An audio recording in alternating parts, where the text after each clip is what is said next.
আসন্ন শারদীয় দুর্গোৎসব উপলক্ষে রায়গঞ্জ, তারাস ও সলঙ্গার বিভিন্ন মন্দির পরিদর্শন করেছেন সিরাজগঞ্জ জেলা বিএনপির তথ্য ও গবেষণা সম্পাদক এবং জাতীয় সংসদ নির্বাচনে বিএনপির মনোনয়ন প্রত্যাশী ভিপি আইনুল হক।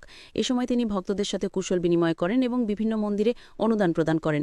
বিস্তারিত রায়গঞ্জ টাইমসের ডেস্ক রিপোর্টে। বিসমিল্লাহির রহমানির রহিম। আমি ভিপি মোহাম্মদ আইনুল হক। আমার প্রিয় এলাকা রায়গঞ্জ, তারাস, সলঙ্গা এবং সারা বাংলাদেশের সকল হিন্দু ধর্মের ভাই বোনদের জানাই আদাব।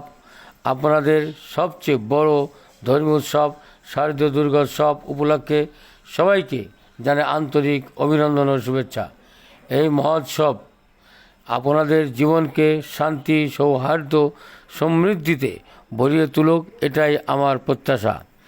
আপনারা নির্বিঘ্নে আপনাদের ধর্মীয় অনুষ্ঠান পালন করবেন, সতর্ক থাকবেন যেন কোনো দুষ্কৃতকারী আপনাদের আনন্দ পূজার পরিবেশ নষ্ট করতে না পারে।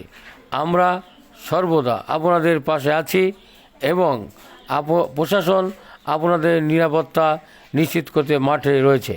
আমি সব সময় আপনাদের পাশে ছিলাম, আছি এবং ভবিষ্যতেও জনগণের প্রকৃত সেবক হিসাবে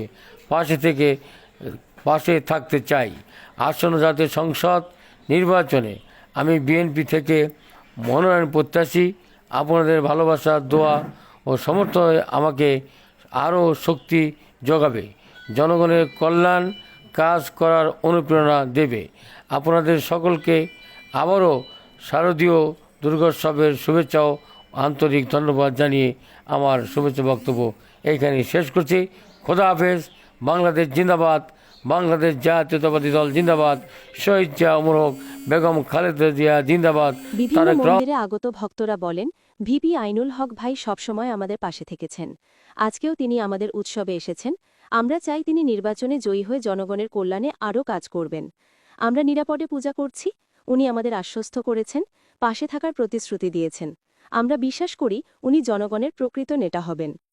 শারদীয় দুর্গোৎসব শান্তিপূর্ণ ও আনন্দঘন পরিবেশে উদযাপনে সর্বাত্মক সহযোগিতার আশ্বাস দেন ভিপি আইনুল হক। তিনি বলেন, প্রশাসন নিরাপত্তা নিশ্চিত করবে আর তিনি জনগণের পাশে থেকে কাজ চালিয়ে যাবেন। রায়গঞ্জ টাইমসের সাথে থাকার জন্য অসংখ্য ধন্যবাদ।